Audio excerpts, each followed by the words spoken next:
Hello guys, welcome back to my channel. आज मैं आपको यूपीएसआई प्रीवियस ईयर के एक और पेपर के मैथ सेक्शन का सॉल्यूशन कराऊंगा, जो कि हुआ था 13 दिसंबर 2017 को और फर्स्ट शिफ्ट में हुआ था। अगर आप हमारे चैनल पर नए हैं तो चैनल को जरूर सब्सक्राइब करें और अपने दोस्तों के साथ शेयर करें। अगर आपको इस क्लास का पीडीएफ चाहिए तो वो आप हमारे टेलीग्राम चैनल से डाउनलोड कर सकते हैं। टेलीग्राम चैनल का लिंक आपको इसी वीडियो के डिस्क्रिप्शन में मिल जाएगा। आज का हमारा पहला क्वेश्चन है। ये क्वेश्चन आपको देखने में बहुत बड़ा लेंथी लग रहा है, लेकिन इसको करने में बस 5 से 10 सेकंड लगेंगे। बस आप क्वेश्चन को एक बार अच्छे से रीड कर लीजिए। क्वेश्चन है, 100 लोगों का इंटरव्यू कर रही एक नाश्ते बनाने वाली धनिया की कंपनी के मार्केट रिसर्च ने पता लगाया कि किसी एक दिन सुबह नाश्ते के लिए 72 लोगों ने धान्य खाया, 39 लोगों ने अंडे खाए, 75 लोगों ने टोस्ट खाया, 32 लोगों ने धान्य और अंडा खाया, 43 लोगों ने धान्य और टोस्ट खाया, 26 लोगों ने टोस्ट और अंडा खाया।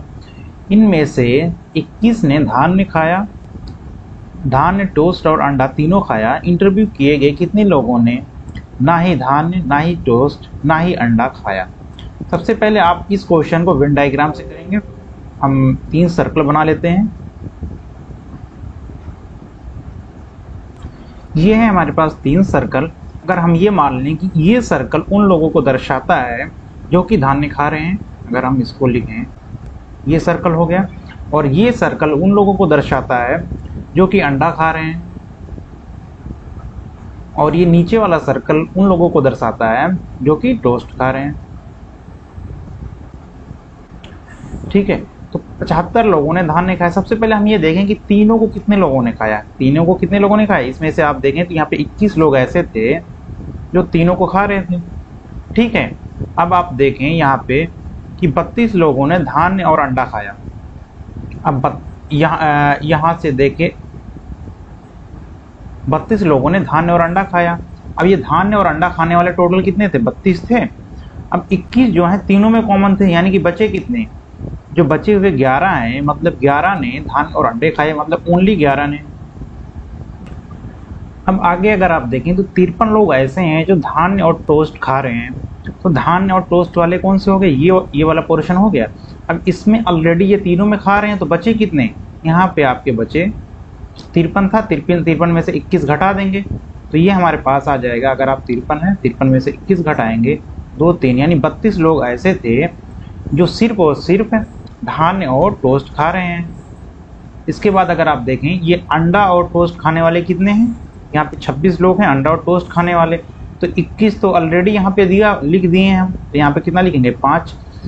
अब इसके बाद देखेंगे कि टोटल धान्य खाने वाले कितने थे। यहाँ पे इन्होंने दिया है टोटल धान्य खाने वाले कितने थे? 72 थे, लेकिन हमने ऑलरेडी यहाँ पे धान्य खाने वाले कुछ लोगों को लिख दिया है।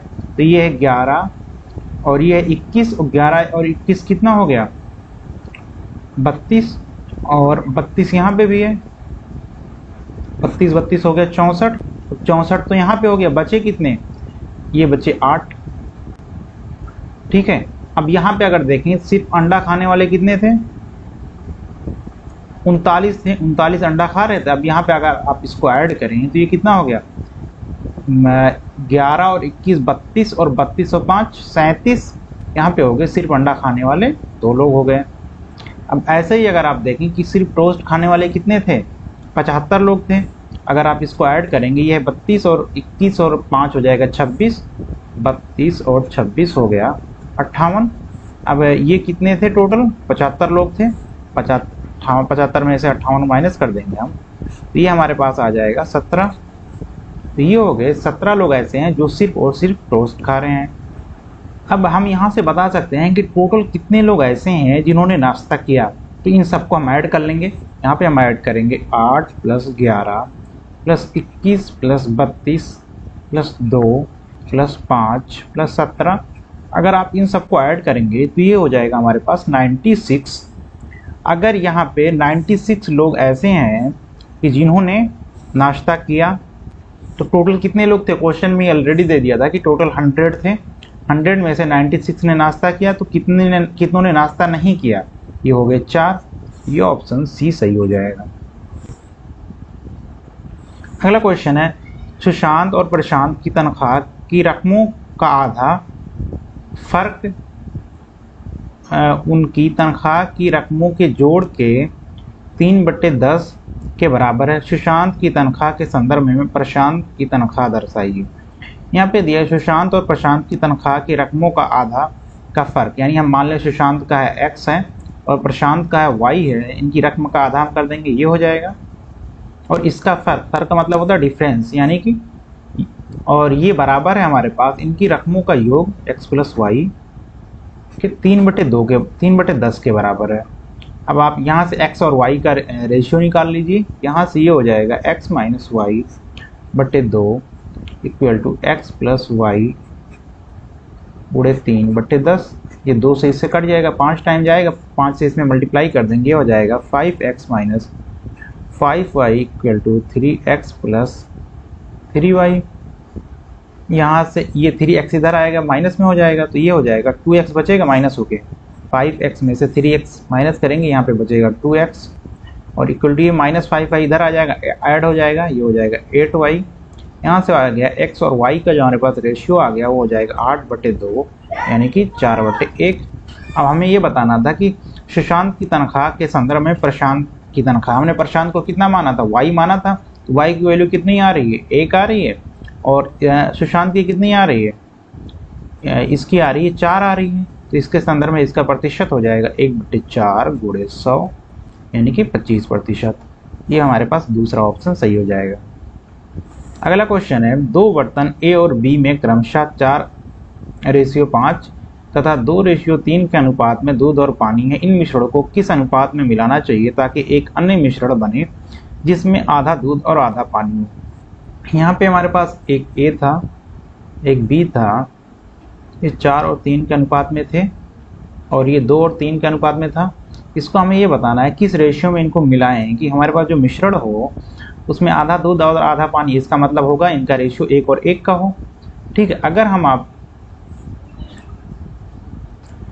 हम यहाँ पे एलिगेशन लगाना चाहें तो बिल्कुल एलिगेशन से आसानी से, ये सबसे आसानी जो तरीका है इसको करने का वो है एलिगेशन मेथड। अगर इसमें देखेंगे कितने के अनुपात में था दूध और पानी, यहाँ पे दूध 4 था, पानी कितना था, 3 था। अगर हम टोटल दूध का रेशियो देखें तो यहाँ पे ये हो जाएगा 4/7। अगर हम मान लें टोटल मिश्रण 7 था तो उसमें कितना था, 4 दूध था। ऐसे दूसरे कंडीशन में हम देखें तो टोटल मिश्रण है 5, इसमें दूध कितना है 2, तो ये हो गया 2/5। और लास्ट में ये जो मिलाया गया इनको तो उसमें आधा दूध आधा पानी है, इसका मतलब हो गया 1/2 उसमें दूध है। अब इस पे हम एलिगेशन लगा देंगे। एलिगेशन का मतलब होगा कि इन दोनों का डिफरेंस और इन दोनों का डिफरेंस मिला के हम यहाँ पे लिखेंगे। अब आप अगर इसको फ्रैक्शन में माइनस करेंगे तो कैलकुलेशन लंबी हो जाएगी। इस फ्रैक्शन को हम सॉल्व करने के लिए क्या करेंगे, ये जो 5, 7 और 2 है इसके एलसीएम से इसमें मल्टीप्लाई कर देंगे। ठीक है, अगर हम इसके एलसीएम देखें 5 और 7 का, 5, 7 और 2 का, तो ये हो जाएगा 70 हो जाएगा। अगर इसमें आप 70 से मल्टीप्लाई कर दें दोनों साइड तो हमारे पास जो नया बन के आ जाएगा, ये 7 से 7 कट जाएगा और 10 चौक 40 हो जाएगा। यहाँ पे देखेंगे ये 14 पंजे 70 और 14 दूना 28 हो गया और ये हो जाएगा हमारे पास 35। अब यहाँ से हम आसानी से माइनस कर सकते हैं, ये हो जाएगा हमारे पास 7, ये हो जाएगा 5। हमारे पास जो रेशियो आ गया वो आ गया 7:5, यही ऑप्शन ए सही हो जाएगा। अगला क्वेश्चन है, एक लैंप जलाने वाले को गैस के 100 लैंप जलाने हैं। एक लैंप से अगले तक जाने के लिए उसे 60 सेकंड का समय लगता है। हर एक लैंप में प्रति घंटे 12 घन फीट गैस जलती है। यदि वो पहला लैंप शाम 7 बजे जलाता है तो जब वो आखिरी लैंप जलाता है तब कितने गैस जला होगी। अगर ये कह रहा है कि एक लैंप जलाने वाला है, अगर इसे रोड पे 100 लैंप लगे हैं, ठीक है, एक लैंप जलाने वाला इस 100 को जलाएगा, लेकिन एक से दूसरे के बीच जाने में उसको कितना सेकंड लग रहा है, 60 सेकंड का टाइम लग रहा है। ठीक है, और हर एक लैंप में प्रति घंटे 12 घन फीट गैस जलती है और 1 घंटे में 12 घन फीट जो है वो गैस जल जाती है। यदि वो पहला लैंप शाम 7 बजे जलाता है तब वो आखिरी लैंप जलाता है तब वो कितना गैस जला होगा। जब वो आखिरी लैंप जला रहा होगा तब कितनी गैस जल चुकी होगी, हमें बस यही बताना है। यहाँ पर एक लैंप से दो लैंप जलाने पे इसको दूसरा लैंप जलाने में 60 सेकंड का टाइम लग रहा है। ऐसे ही जब ये समूह लैंप जलाएगा तो इसको कितना टाइम लग गया होगा, तो जो इसका टोटल टाइम लगेगा वो हो जाएगा हमारे पास 99 गुणे 60 सेकंड। ठीक है, ये 99 क्यों लिखा, क्योंकि ये लैंप 100 थे लेकिन इसको 1 से 2 तक जा रहा है, मतलब ये दो लैंप जलाने में इसको 60 सेकंड का समय लगेगा। अगर ये 3 लैंप जलाएगा तो यहाँ से यहाँ गया और यहाँ से यहाँ आया, मतलब कि इसको 120 सेकंड का समय लगेगा अगर 3 लैंप जला रहा है। तो टोटल लैंप की संख्या उससे 1 माइनस करके 60 से मल्टीप्लाई कर दिया हमने, इतना सेकंड लग रहा है। इतने सेकंड का मतलब हो गया 99 मिनट, और 99 मिनट में कितने घंटे होंगे, 99/60 घंटा लग रहा है। ठीक है, इसको एक लैंप से एक जो पहला लैंप और लास्ट लैंप जो जलाया था उसके बीच इसको टाइम जो लगा वो लगा 99/60 घंटा। अब यहाँ पे अगर हम देखें तो कौन सा लैंप कितने टाइम पे जल रहा है। अगर हम बात करें जो पहला लैंप है तो पहला लैंप कितने टाइम जलेगा, 99 मिनट जलेगा। दूसरा लैंप कितने मिनट जलेगा, 98 मिनट जलेगा। क्यों, क्योंकि जब पहला लैंप जलाया था यहाँ पे पहुँचने पे इसको 1 मिनट लग गया। ठीक, और उसके बाद जब ये दूसरा लैंप जला फिर यहाँ पे इसका 2 मिनट तो ऑलरेडी जा चुका था, इसलिए कितने टोटल जलेगा, ये 98 मिनट जलेगा। ऐसे अगर हम बात करें टोटल अगर 100 लैंप थे तो लास्ट वाला लैंप को तो हम स्किप ही कर दें, क्योंकि वो जैसे जलाया है तो उसको हम लेंगे ही नहीं। ठीक है, क्योंकि वो 0 मिनट जलेगा। तो यहाँ पे जो लास्ट वाला हम देखें कि जो 99 वाला लैंप था वो कितने मिनट जलेगा, 1 मिनट जलेगा। ठीक है, एक से, और इसके बाद जो 98 वाला लैंप था यहाँ पे देखें तो 2 मिनट जलेगा। अगर आप देखें तो ये एक सीरीज चल रही है, अगर इस सीरीज में सबका डिफरेंस 1 है, यानी कि ये जो श्रेणी है ये एक समांतर श्रेणी है, और समांतर श्रेणी जो होता है उसके जो पदों हैं उनका योग जो होता है वो होता है S = होता है n/2 ब्रैकेट में a + l। यहाँ पे जो a है ये है प्रथम पद और l जो है ये है लास्ट पद। ठीक, अगर यहाँ से आप निकालें तो s की वैल्यू हो जाएगी, n टोटल कितने थे, 99 था, 99/2 हो जाएगा। और यहाँ से a की वैल्यू कितनी हो जाएगी, 99, और लास्ट वाला कितने टाइम जला था, 1 मिनट, तो 1 हो जाएगा। ये हो जाएगा हमारे पास 99 गुणे ये 99 और 1 कितना हो गया, 100, और 100 का आधा करेंगे कितना हो जाएगा, 50। ये हो गया 99 गुणे 50 मिनट। टोटल जो जितने लैंप थे सारे लैंप मिलके कितने मिनट जले, 99 गुणे 50 मिनट जले। अब हमें ये पता करना है यहाँ पे इसमें इतने मिनट में कितने घंटे होंगे, तो इतने मिनट में 99 गुणे 50 मिनट में कितना घंटा होगा, 99 गुणे 50/60 घंटा होगा। और हमारे पास यहाँ क्वेश्चन में पहले ही दे दिया गया था कि 1 घंटे में कितनी गैस जल रही है, 12 घन फीट गैस जल रही है 1 घंटे में। तो टोटल कितनी गैस जलेगी, ये हो जाएगा, ये इतना घंटा था, इतने घंटे में 12 से मल्टीप्लाई कर देंगे, 12×5 = 60, और 5 से 5 इसको काटेंगे, ये हो जाएगा 10, और ये हमारे पास आंसर आ जाएगा 990। यही इतने घन फीट गैस जो है वो जलेगी, यानी कि ऑप्शन अगर हम देखें तो ये ऑप्शन सी सही हो जाएगा। अगला क्वेश्चन अगर हम देखें, नीचे दिए हुए आंकड़ों में माध्यिका और बहुलक का पता लगाएं। माध्यिका का मतलब होता है कि जो नंबर दिए, अगर 1 2 3 4 5 दिया हुआ, जो बीच वाला नंबर है हमें वो बताना है। तो बहुलक का मतलब होता है एक ऐसा नंबर जो कितनी बार, वो नंबर कितनी बार आया है, जो नंबर सबसे ज़्यादा बार आया होता है उसी को हम कहते हैं बहुलक। ठीक, अगर यहाँ पे आप काउंट करें तो 1 कितनी बार आया है, देखें यहाँ पे है 1, यहाँ पर है, और अगर आप देखिए यहाँ पर है, यहाँ पर भी है और यहाँ पर भी है, यानी कि 1 कितनी बार आया है, 5 बार।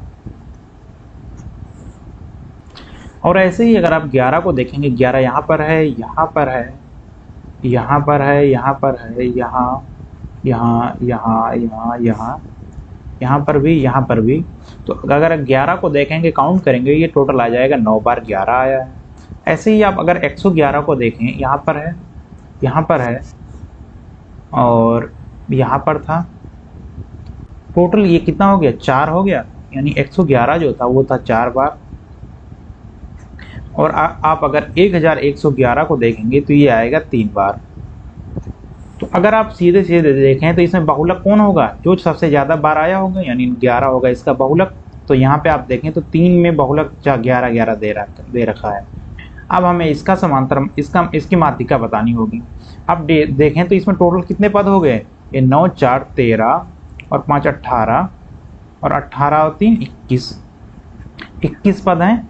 अब यहाँ पे अगर 21 पद हैं तो इसकी जो माध्यिका होगी वो होगी जो ये पद हैं उसमें एक जोड़ के उसका आधा कर देंगे, यानी 21 + 1 बटे 2वां पद। अब 21 + 1 करेंगे, ये हो गया 22 और 22 बटे 2 यानी 11वां पद। अब 11वां पद कहाँ पे आएगा, पहले 1 को हम लिखेंगे तो ये 5 हो जाएगा। अब उसमें 11 फिर 9 बार लिखेंगे तो 11वां पद हमारा इसी 11 वाले में आएगा, इसीलिए इसकी जो माध्यिका होगी वो हो जाएगी 11 और ये ऑप्शन डी सही हो जाएगा। अगला क्वेश्चन है, एक जौहरी ने लेबल कीमत के ऊपर 15% छूट पाकर 1 कैरेट का हीरा खरीदा। यदि 10% छूट के बाद उसे 20% का मुनाफा कमाना है तो मूल कीमत लेबल से उसकी अंकित कीमत कितने प्रतिशत ज़्यादा होनी चाहिए। अगर हम कहें कि एक जौहरी था, वो 100 रुपये का था, उस पर लेबल, उस पर 15% का इतने छूट पाया, यानी कि 85 का खरीद लिया। अब इसको प्रॉफिट कितने का चाहिए, 20% का। अब इसको अगर 20% का प्रॉफिट चाहिए, इस पर तो कितने का बेचेगा ये, 20% का मतलब होता है 1/5, यानी कि 5 का खरीदा था तो 6 का बेचेगा। तो फिर इसको अगर 20% का प्रॉफिट चाहिए तो इतने का बेचेगा ये, 85 × 6/5 को ये बेचेगा। और इस पर फिर इसने डिस्काउंट भी दिया है 10% का। 10% का मतलब होता है 1/10, यानी कि ये 10 की थी अगर ये वस्तु, तो ये कितने बेच कितने को रहा है, 9 को बेच रहा है। यानी कि इसकी जो मार्क प्राइस रही होगी, अंकित मूल्य रहा होगा, वो इससे और ज़्यादा रहा होगा। ये हो जाएगा 10/9। अगर आप इसको कैंसिल करेंगे, 5 दूना 10 और 3 दूना 6 और 3 त्रिक 9, और यहाँ से ये हो जाएगा हमारे पास टोटल 85 × 4, ये हो गया हमारे पास 85 × 4/3। अगर आप इसको डिवाइड करेंगे तो ये कितने टाइम जाएगा, ये जाएगा, ये इससे कैंसिल ही नहीं होगा तो हम इसका मल्टीप्लाई कर लेंगे। ये हो जाएगा 4 × 5 = 20 और 4 × 8 = 32 और 2 = 34, 340/3। अब ये इसका आ गया मार्क प्राइस यानी अंकित मूल्य। अगर हम इसको आप डिवाइड करें तो ये हो जाएगा, ये 300 है, 300 में 3 से डिवाइड करेंगे 100 हो जाएगा। अब बचा हमारे पास 40, 40 को अगर 3 से डिवाइड करेंगे ये हो जाएगा 13.33। अगर आप इसको देखें ये हो गया 113.33। अब इसके पास पहले अंकित मूल्य था 100, अब हो गया 113.33, यानी इसको ये कितने प्रतिशत बढ़ाया है, ये बढ़ाया है 13.33% ये बढ़ा दिया है। ये ऑप्शन सी सही हो जाएगा। अगला क्वेश्चन अगर आप देखें ये है 0.0666, यानी कि इस पर 6 पे बार लगा हुआ है, इंटू 2.444 यानी 4 पे बार लगाया है, का हमें की वैल्यू बतानी है। तो इसको सबसे पहले हम क्या करेंगे, इसको फ्रैक्शन में बदलेंगे। अगर आप को नहीं पता कि जो नंबर अगर ये लिखा है 0.06 पे बार और ये नंबर है 2.4 पे बार, अगर आपको ये नहीं पता कि इसको फ्रैक्शन में कैसे बदलते हैं तो आप हमारा इसी एक वीडियो है नंबर सिस्टम पे, उसको जाके देख सकते हैं। वहाँ पे मैंने बताया, इसको बस 1 सेकंड लगेगा आपको और आप इसको आसानी से फ्रैक्शन में कन्वर्ट कर सकते हैं। इसके लिए इसका फ्रैक्शन हो जाएगा, ये हो जाएगा 6/90 और इसका फ्रैक्शन हो जाएगा 2 सही 4/9। अब आप इन दोनों का मल्टीप्लाई करेंगे, ये है 6/90 और इसको देखेंगे तो 9 दूना 18 और 4 22/9 और ये हो जाएगा 3 से इसको कैंसिल कर देंगे, यहाँ पे बचेगा 2, यहाँ पे हो गया 3, ये 22 दूना 44/9 त्रिक 27 यानी कि 270। अब आप इसको इससे डिवाइड करेंगे तो इसकी वैल्यू आ जाएगी 0.16 समथिंग आएगी। और हमारे पास ये है सी, अगर आपको ये नहीं पता इसकी वैल्यू ये कैसा है तो आप ये देख सकते हैं, ये 44 है। अगर हम इसको मान लें कि ये 45 है तो ये हो गया 45/27, इसको 9 से काट देंगे, 9 × 5 = 45 और 9 × 5 = 45, 9 × 27। और आप अगर देखें तो इसकी वैल्यू जो होती है, अगर आप इसको डिवाइड करेंगे 3 × 1 = 3 और बचा हमारे पास कितना 2, 20 यानी कि 16। अब ये 1.66 करके आएगा। अब अगर देखें 1.6 में कौन सी वैल्यू आ रही है, यहाँ पे 0 भी था तो ये 0.6 हो जाएगा। ये ऑप्शन सी सही हो जाएगा। अगला क्वेश्चन है अजय एक काम को 50 दिन में पूरा कर सकता है, विजय वही काम 30 दिनों में पूरा कर सकता है। अगर वे दोनों बारी बारी से एक एक दिन काम करते हैं तो कितने दिनों में काम पूरा हो जाएगा? यदि पहले दिन अजय काम करता है, अजय काम कितने दिन में कर रहा है? 50 दिन में कर रहा है, और विजय को लग रहा है 30 दिन। इसका हम एलसीएम ले लेंगे, ये हो जाएगा 150, यानी कि ये एक दिन में 3 काम कर रहा है और ये एक दिन में 5 काम कर रहा है। अब ये पहले दिन कौन आ रहा है काम करने? अजय आ रहा है। पहले दिन अजय आया, वो 3 काम किया। दूसरे दिन जो आया वो विजय आया, वो 5 काम किया, यानी कि 2 दिन का काम इनका कितना हो गया? 8 हो गया। ऐसे अगर हम देखेंगे, फिर तीसरे दिन अजय आएगा, फिर ये विजय आएगा, फिर अगले 2 दिन में कितना काम होगा? 8 काम होगा। यहाँ पर अगर देखें जो पेयर बन रहा है वो 2 दिन का बन रहा है, 2 दिन में 8 काम हो रहा है। 150 काम था, 150 अगर हम देखें कि 8 का कितना पेयर बन रहा है 150 तक जाने में, यहाँ पर 18 का 8 का 18 पेयर बनेगा। आप देखेंगे 18 × 8 होता है 144, ठीक है। अब यहाँ पे 144 काम तो खत्म हो गया, बचा कितना काम? 6 काम, और इस 144 काम को खत्म करने में इसको कितना दिन लगेगा? 18 पेयर बन रहे हैं, तो एक पेयर में कितने दिन थे? 2 दिन थे, तो इसमें हम 2 से मल्टीप्लाई कर देंगे तो ये हो जाएगा 36 दिन, यानी 36 दिन में 144 काम खत्म हो गया। अब ये जो 6 काम बचा था इसको पहले कौन करने आएगा? ये अजय आएगा, यानी 3 काम करेगा ये। फिर अब इस 6 का 3 काम जो था वो अजय करेगा, और कितने दिन में करेगा? 1 दिन में करेगा। फिर बाकी 3 काम बचा, इस काम को करने आएगा ये विजय, यानी ये 1 दिन में 5 काम करता है। इसको कितना दिन लगेगा? 3/5, यानी कि 0.06। टोटल कितने दिन लग गए? 36 + 1 + 0.6, यानी कि 37.6। ये ऑप्शन हो जाएगा। सारे ऑप्शन यहाँ पे गलत हैं, तो यहाँ पे जो सही इसका आंसर है ये 37.6 है। अगर यहाँ पे 38 होता, अगर किसी ऑप्शन में 38 दिया होता तो हम उसको भी लगा सकते थे, लेकिन ऑप्शन में 38 भी नहीं है, तो इसीलिए इसके जो ऑप्शन है ये सारे ऑप्शन गलत थे। अगला क्वेश्चन है, एक कमरे की लंबाई और चौड़ाई क्रमशः 13 मीटर और 7.5 मीटर है। कमरे के फर्श पर एक समान माप की चौकोर टाइल्स न्यूनतम संख्या में बिछानी है। टाइल्स की लंबाई कितनी होगी? अगर एक कमरा है, ये ऐसे लंबा चौड़ा है, ये है 7.5 मीटर, ये है 13 मीटर। हमें ये बताना है कि इसमें छोटी छोटी चौकोर कितनी टाइल्स बैठा सकते हैं। तो इसके लिए हम 13 और 7.5 का HCF लेंगे। ये है 13, ये है 7.5। अगर आप देखेंगे तो इसका जो HCF होगा, यानी महत्तम समापवर्तक जो इसका होगा मासा, ये हो जाएगा। अगर हम यहाँ पे देखें, ये पॉइंट को हटा दें, ये हो गया 750, ये हो गया 130, सॉरी, ये अगर यहाँ से पॉइंट को हटा देंगे तो ये हो जाएगा 130, ये हो जाएगा 75, और 130 और 75 का महत्तम समापवर्तक क्या होगा? वो होगा 5 होगा। क्यों 5 होगा? क्योंकि अगर 5 से इसको डिवाइड करेंगे ये हो जाएगा 26, और ये हो जाएगा 15। अभी 26 और 15 में कुछ कॉमन है? कुछ भी नहीं कॉमन है, यानी इसका महत्तम समापवर्तक यहाँ इसके अकॉर्डिंग क्या हो गया? 5 हो गया।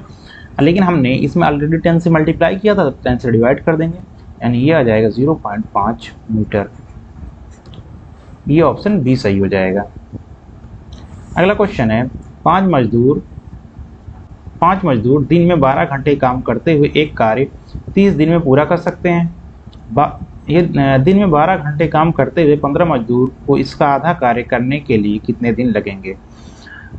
अब आप अगर देखें तो यहाँ पे एक फार्मूला हम लगाएंगे, वो फार्मूला है M1 D1 बटे W1 = M2 D2 बटे W2, ठीक है।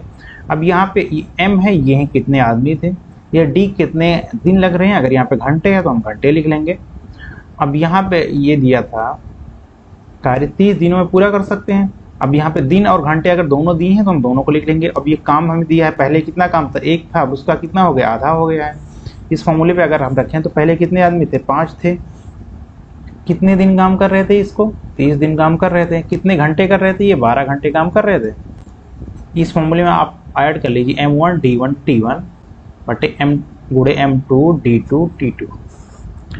ये काम कितना कर रहे थे? 1 काम कर रहे थे। अब दूसरी कंडीशन में हमें ये बताना है कितने आदमी लगेंगे, इसको हम मान लेंगे X। कितने घंटे काम कर रहे हैं? 12। और कितने दिन काम कर रहे हैं? ये सॉरी ये 15 मजदूर थे, 15 मजदूर को हम 15 लिख लेंगे। कितने दिन काम कर रहे हैं, x दिन काम कर रहे हैं, ये हमें पता नहीं है।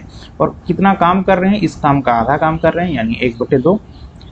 अब यहाँ से 12 कैंसिल हो गया और ये हो गया 15 दूना 30, और ये 1/2 है, ये डायरेक्ट इसका मल्टीप्लाई इधर हो जाएगा, ये हो जाएगा 5 × 2 × 1/2 इक्वल टू x, 2 से 2 कट गया, यानी जो इसका करेक्ट आंसर हो जाएगा वो हो जाएगा डी, यानी 5 दिन। अगला क्वेश्चन है 1850 और 250 के बीच कितने अधिवर्ष हैं। अगर आप इसका सॉल्यूशन कई बुक्स में देखेंगे, जो कि आंसर तो सही आ रहा है लेकिन लगाने का जो तरीका है वो गलत है। इसमें इसका जो सही तरीका है वो ये है, आप अगर देखें 1850 से 2050 के बीच कितने साल हो गए टोटल, ये हो गए 200 साल। अब इस 200 साल में कितने अधिवर्ष यानी लीप ईयर होंगे, इसको हम 4 से सिंपली डिवाइड कर देते हैं, ये हो जाता है 50 लीप ईयर आ रहा है। लेकिन इसका आंसर 50 नहीं होगा, क्यों? क्योंकि हम अगर देखें इस 200 साल में कितनी सेंचुरी आ रही है, 2 सेंचुरी आ रही है, एक आ रही है 1900, एक आ रही है 2000। और जब हम सेंचुरी को देखते हैं, अगर इसको हमें बताना होता है कि अधिवर्ष है या नहीं है, तो इसको हम 4 के बजाय 400 से डिवाइड करते हैं। अगर हम इसको 400 के बजाय 400 से डिवाइड करते हैं तो आप ये देखें एक सेंचुरी जो ये 1900 है ये लीप ईयर नहीं होगी, बाकी ये 2000 है, ये डिवाइड हो जा रहा है, यानी ये लीप ईयर तो होगा ही। तो यहाँ से ये जो एक लीप ईयर नहीं है 1900, इसको हम माइनस कर देंगे तो हमारे पास आंसर आ जाएगा 50 - 1 इक्वल टू 49। तो सही आंसर हो जाएगा 49। अगला क्वेश्चन है, रोहन एक काम को 16 दिन में पूरा कर सकता है, रोहित रोहन से 2 गुना अधिक कार्यक्षम है, रोहित कितने दिनों में कार्य पूरा कर सकता है। ये सिंपल सा क्वेश्चन है, बिल्कुल कुछ नहीं है, 8 दिन इसका आंसर हो जाएगा। कैसे होगा, इनकी दोनों की क्षमता दी हुई 1 और 2 की, और इसको कितना दिन लग रहा है 16 दिन, तो टोटल काम कितना हो जाएगा 16 × 1। अब ये 2 क्षमता वाला काम करेगा, यानी उससे डबल काम कर रहा है ये, तो उसको कितना, इसका आधा दिन लगेगा, यानी कि 8 दिन हो जाएगा आंसर। अगला क्वेश्चन है, ये बहुत ही इंपॉर्टेंट क्वेश्चन है, आपको बहुत सारे एग्जाम में ये देखने को मिलेगा। ये दिया हुआ 10 सेंटीमीटर भुजा का एक वर्ग है, यानी कि इसकी जो लंबाई है वो है 10 सेंटीमीटर। ठीक है, यहाँ से यहाँ तक मध्य बिंदु, हर सिरे को मध्य बिंदु बनाते हुए 4/4 गोले बनाए गए हैं। अगर इसको हम मध्य बिंदु मान लें ये, तो यहाँ से एक हमारे पास 4/4 गोले बने, एक इधर से बना है, एक इधर से बना है, ऐसे एक इधर से बना है और एक इधर से बना है। ठीक है, और ये एक दूसरे को आश्वस्त कर रहे हैं। हमें ये जो शेड एरिया दिख रहा है, छायांकित भाग जो जिस पे लाइन लगी, इसका क्षेत्रफल बताना है। अगर आप देखें कि सबसे पहले इसमें कितने 4 सर्कल थे, 4 जो सर्कल थे वो 1/4 सर्कल थे। अगर इसको हम टोटल को देखें तो ये कितने सर्कल बनेंगे, 2 सर्कल बनेंगे। यहाँ पे है 4/4 सर्कल, 4, इसको हम वृत्त कह लें, 4/4 वृत्त है। इसको अगर हम देखें ये कितने, 2 वृत्त के बराबर होंगे, और 2 वृत्त की का जो क्षेत्रफल होगा वो होगा 2 × पाई, और r यहाँ पे क्या होगा, अगर हम देखें इस वृत्त की त्रिज्या कितनी होगी, ये है, ये कितना है 5 है, क्योंकि इन्होंने कहा ये मध्य बिंदु है। अगर ये 5 है, सॉरी यहाँ पे ये होगा एक वृत्त होगा, क्योंकि 4 अगर हम देखें एक वृत्त है, उसको चौथाई भाग में ऐसे काटें तो ये चारों मिलके क्या बना देंगे, एक वृत्त बनाएंगे। ये हो गया एक वृत्त के बराबर होगा। और इस वृत्त की अगर हम त्रिज्या देखें तो यहाँ पे ये त्रिज्या नहीं होगी इसकी, क्यों, क्योंकि ये इसका आधा है ही नहीं। यहाँ पे ये लाइन जो दिख रही है, इसका विकर्ण जो है, ये इस वृत्त के 2 त्रिज्या के बराबर है, क्योंकि यहाँ से यहाँ तक एक त्रिज्या होगी और यहाँ से यहाँ तक दूसरी त्रिज्या होगी। इसका विकर्ण क्या होगा, अगर कोई वर्ग है 10 सेंटीमीटर भुजा का, तो इसका विकर्ण क्या होता है 10√2 सेंटीमीटर होगा, और इसका आधा इसकी त्रिज्या है, तो r बराबर हो जाएगा 10√2/2, यानी कि 5√2 हो गया। अब इसकी त्रिज्या भी हमें पता होगी। अब ये जो वृत्त था इसका क्षेत्रफल कितना हो जाएगा, इसका क्षेत्रफल जो हो जाएगा वो हो जाएगा πr², और r की वैल्यू क्या है यहाँ पे 5√2 है, 5√2 × 5√2 यानी 5 × 25 और 2 × 50, 50 π² इसका क्षेत्रफल आ जाएगा। अब आप अगर देखें तो ये जो छायांकित भाग है, इसमें अगर हम 4 वृत्त बना रहे हैं तो कौन सा एरिया बार बार कॉमन आ रहा है, ये जो छायांकित भाग है यही दोनों कॉमन आ रहे हैं। तो अगर हम वृत्त का जो क्षेत्रफल है उससे इस वर्ग का क्षेत्रफल घटा दें तो इस छायांकित भाग का क्षेत्रफल आ जाएगा। तो यहाँ से जो छायांकित भाग का क्षेत्रफल है वो हो जाएगा वृत्त का क्षेत्रफल माइनस वर्ग का क्षेत्रफल, और वृत्त का क्षेत्रफल है 50 पाई स्क्वायर माइनस वर्ग का क्षेत्रफल। अगर आप देखें वर्ग का क्षेत्रफल कितना है, ये भुजा इसकी कितनी है 10 सेंटीमीटर, तो वर्ग का क्षेत्रफल हो जाएगा 10 × 10 यानी कि 100। ये हो जाएगा 50 पाई स्क्वायर माइनस 100। अगर आप देख यहाँ पे ब्रैकेट लगा लें, इसका हो जाएगा सेंटीमीटर स्क्वायर। ये इसका आंसर हो जाएगा 50 pi square minus 100 centimetre square. ये इसका ऑप्शन यहाँ पे डालना भूल गए हैं, तो इसका सही ऑप्शन यही, सही आंसर यही होगा। आपके पास अगर पेपर है तो आप वहाँ से मैच कर सकते हैं। अगला क्वेश्चन है, दो धनात्मक संख्याएं a और b हैं, a बड़ा है b से, का समांतर माध्य उनके ज्यामितीय से 5 बड़ा है। अब ज्यामितीय माध्य जो होता है वो होता है गुणोत्तर माध्य। आपको बता दें समांतर माध्य होता है, ये होता है a प्लस b बटे 2, और जो ज्यामितीय माध्य यानी गुणोत्तर माध्य होता है ये होता है √ab, और एक होता है हरात्मक माध्य।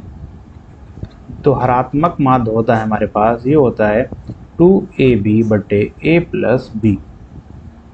आप इसको रट लीजिए, ये बहुत ही इंपॉर्टेंट है।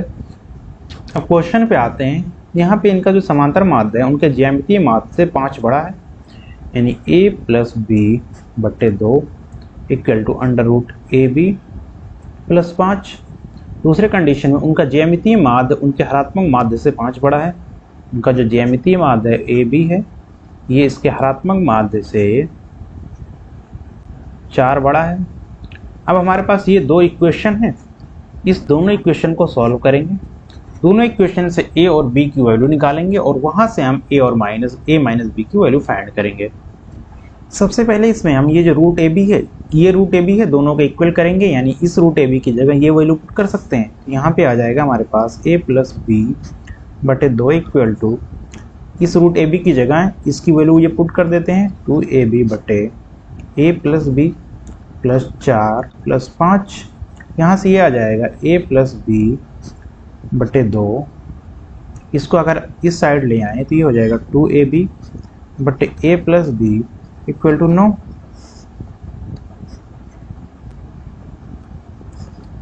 और यहाँ पर ये हो जाएगा, इसका एलसीएम ले लेंगे, ये हो जाएगा a प्लस b का होल स्क्वायर माइनस 4ab बटे 2a plus b equal to 9। Cross multiply कर देंगे। यहाँ पे अगर आप देखें तो ये लिखा है a प्लस b का होल स्क्वायर, इसको अगर हम तोड़ेंगे तो ये क्या बनेगा, ये बनेगा हमारे पास a square plus b square plus 2ab। ये इससे घट जाएगा, माइनस 2ab हो जाएगा, तो इसको हम डायरेक्टली लिख सकते हैं यहाँ पे a माइनस b का होल स्क्वायर, और यहाँ पे ये आ जाएगा, ये हो जाएगा 18a प्लस b। ठीक, इसको हम मान लेते हैं इक्वेशन नंबर 3। ठीक है, अब क्या करेंगे, यहाँ पे जैसे आप देखें, यहाँ से a प्लस b की वैल्यू अगर निकालेंगे तो क्या आएगी, यहाँ से a प्लस b की जो वैल्यू आएगी इसमें 2 से मल्टीप्लाई कर देंगे, वो हो जाएगी a प्लस b की वैल्यू, और इसको पुट करेंगे इक्वेशन नंबर 2 में। तो यहाँ पे जो बनेगा इक्वेशन नंबर 2 हमारे पास है √ab इक्वल टू 2ab बटे a प्लस b, और a प्लस b की वैल्यू इसमें 2 से मल्टीप्लाई करेंगे वही होगी, तो ये हो जाएगा 2√ab प्लस 10 प्लस 4। इसका क्रॉस मल्टीप्लाई कर देंगे, यानी इसका एलसीएम लेके इसको इधर ले आएंगे, तो ये हो जाएगा 4ab plus 10√ab equal to 2ab plus 8√ab plus 40। यहाँ से ये 2ab यहाँ पे है और 2ab यहाँ पे है, इसको घटा देंगे, ये हो जाएगा 2ab, ये √ab यहाँ पे, ये हो जाएगा प्लस 2√ab, और यहाँ पे 40 है, 40 ही रहेगा। ये हो गया ab plus √ab equal to 20। Sorry, यहाँ पे ये 2ab होगा क्योंकि इसका मल्टीप्लाई करेंगे इसमें, तो 2 है, 2 ही रहेगा। अब 2ab यहाँ से कैंसिल हो गया। यहाँ पे जो हमारे पास वैल्यू आई वो आ गई, √ab की वैल्यू कितनी आ गई, 20 आ गई। अब रूट ए बी की वैल्यू अगर हम इस इक्वेशन में पुट करें पहले वाले में, तो इक्वेशन 1 की वैल्यू क्या आ जाएगी, यहाँ से आ जाएगा a प्लस बी बटे 2 इक्वल टू 20 प्लस 5, यहाँ से आ जाएगा a plus b equal to 20 और 5 25 और दूना 50। अब a प्लस बी की वैल्यू क्या आ गई, 50 आ गई। इसकी वैल्यू अगर हम इसमें पुट करें तो यहाँ से आ जाएगा हमारे पास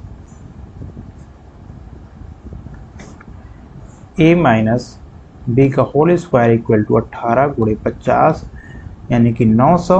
तो a माइनस बी जो होगा वो हो जाएगा 30। ये क्वेश्चन थोड़ा सा कैलकुलेटिव है, लेकिन अगर आप चाहें तो बिल्कुल कर सकते हैं। ये हो जाएगा आंसर बी। अगला क्वेश्चन है, जहां ब्याज सालाना रूप से संयोजित किया जाता है 10% चक्रवृद्धि ब्याज की दर पर दिए गए रुपयों की राशि 2 वर्षों में 1331 हो जाएगी। हमें ये बताना है ये इसका मूलधन क्या था। और तो हमारे पास जो फॉर्मूला होता है चक्रवृद्धि ब्याज का होता है अमाउंट इक्वल टू पी। यहाँ पे क्या दिया हुआ 10% है, 10% का मतलब होगा 1/10 और 1/10 का मतलब क्या 10 था, इसको 11 का ब्याज मिल रहा था, ये हो जाएगा 11/10 गुणे 11/10। ये दिया हुआ हमारे पास ये है 133 इक्वल टू पी गुणे 11/10 गुणे 11/10। ठीक है, अब यहाँ पे ये 11 से ये कट जाएगा, वो हो जाएगा 1 to 1 और फिर से इससे 11 को कैंसिल करेंगे तो ये आ जाएगा 11 में 100 का मल्टीप्लाई कर देंगे, ये हो जाएगा 1100। तो इसकी अमाउंट थी वो थी 1100। ये ऑप्शन बी सही हो जाएगा। अगला क्वेश्चन है 11025 के गुणकों की संख्या ज्ञात करें। तो सबसे पहले इसका हम फैक्टर करेंगे, इसमें कितने फैक्टर हैं। अगर आपको इसको बेसिक से सीखना है तो हमारे पास जो हमने एक वीडियो अपलोड किया है नंबर सिस्टम का, वो जाके देख सकते हैं, आपको पता चल जाएगा कि कैसे इसको कैलकुलेट करते हैं। तो सबसे पहले 11025 को हम फैक्टराइज अगर करेंगे, सबसे पहले हम 5 से करेंगे, 5 दूना 10, 5 दूना 10 और 5 25। फिर 5 से करेंगे, 5 चौक 20, 5 चौक 20 और 5 एक 5। और इसको अगर हम देखें तो ये कितने से हो जाएगा, 300 हो जाएगा, 3 एक 3, 3 चौक 12 और 21, 3 सते 21 और फिर 3 से ये हो जाएगा 3 चौक 12, 27, 3 9 27, ये हो गया 7, ये हो गया 7। इसका जो फैक्टर बना ये बना 5 का स्क्वायर 5 पे पावर 2 गुणे 3 पे पावर 2 गुणे 7 पे पावर 2। तो टोटल नंबर ऑफ इसके जो फैक्टर होंगे यानी टोटल जो गुणक होंगे इसके पावर में 1 ऐड करके उसका मल्टीप्लाई कर देंगे। ये हो जाएगा 2 + 1 गुणे 2 + 1 यानी 3 गुणे 3 गुणे 3। तो 3 गुणे 3 गुणे 3 कितना होता है, 27 होता है। यह डी सही हो जाएगा। अगला क्वेश्चन है, प्रथम संख्या का 1/2 दूसरी संख्या के 0.25 के बराबर है। यानी अगर हम माने कि एक संख्या है उसका एक x है तो x का 1/2 है वो बराबर है y के 0.25 के। ठीक है, तो प्रथम संख्या दूसरी संख्या के बीच का अनुपात ज्ञात करना है। तो हो गया x/2, इसको 0.25 कितने के बराबर होता है, 1/4 के बराबर होता है। यहाँ से 2 से 2 कैंसिल हो गया तो x/y जो हो गया ये हो जाएगा 1/2। ये ऑप्शन डी सही हो जाएगा। अगला क्वेश्चन है, एक फुटबॉल जिसकी कीमत 900 रुपये है उस पर 30% की छूट दी जाती है, फुटबॉल का अंतिम मूल्य क्या ज्ञात कीजिए। बिल्कुल आसान सा क्वेश्चन है। दिए है 9000, 30% की इसकी छूट दी गई यानी कि बचा कितना है, 70 बचा है तो 70/100, 2 0 से 2 0 कट गया, 9 से 63 यानी 63, तो इसका आंसर हो जाएगा। अगला क्वेश्चन है, 72 किलोमीटर प्रति घंटे की रफ्तार से चल रही एक ट्रेन एक प्लेटफॉर्म को 30 सेकंड में पार करती है और एक प्लेटफॉर्म पर खड़े एक आदमी को 18 सेकंड में पार करती है। प्लेटफॉर्म की लंबाई कितनी होगी, ट्रेन की लंबाई कितनी है, 18 किलोमीटर पर 72 किलोमीटर पर आ रहा है, 72 किलोमीटर पर आ रहा है। इसको अगर मीटर पर सेकंड में कन्वर्ट करेंगे तो ये हो जाएगा 72 गुणे 5/18 मीटर पर सेकंड, 18 चौक 72 और 5 चौक 20 नहीं 20 मीटर पर सेकंड है। अगर आप चाहें तो इसको सबसे जो इजी वे है करने का, ये आप देखें कि ये 30 सेकंड में पूरे प्लेटफॉर्म को पार करती है, 18 सेकंड में आदमी को पार कर रही है। आदमी को पार करने का मतलब है ये खुद की लंबाई को पार करना। तो बचा कितना, 12 सेकंड, यानी 30 में प्लेटफॉर्म को करती थी और 18 सेकंड में खुद को। अगर प्लेटफॉर्म को इसको पार करना है तो खुद की लंबाई और प्लेटफॉर्म की लंबाई दोनों को पार करेगी, यानी 12 सेकंड ये में ये करेगी। प्लेटफॉर्म की लंबाई, सिर्फ प्लेटफॉर्म की लंबाई कितने सेकंड में क्रॉस करेगी? 12 सेकंड में। 12 में 20 का मल्टीप्लाई करेंगे, 12 दूना 40, 240 मीटर। ये ऑप्शन डी सही हो जाएगा। अगर आप चाहें तो इस दूसरे तरीके से भी कर सकते हैं। दूसरा तरीका इसका ये हो सकता है कि अगर ये 18 सेकंड में पार कर रही है आदमी को, तो इसकी ट्रेन की लंबाई जो होगी वो हो जाएगी 18 गुणे 20 यानी 18 दूना 36, 360 मीटर। और ट्रेन और प्लेटफॉर्म दोनों की लंबाई कितनी हो जाएगी? 30 सेकंड में पार कर रही है। ट्रेन प्लस प्लेटफॉर्म की लंबाई हो जाएगी 30 गुणे 20 यानी कि 600 मीटर। 600 में 340 माइनस 600 में से 360 माइनस करेंगे, 240 आ जाएगा आंसर।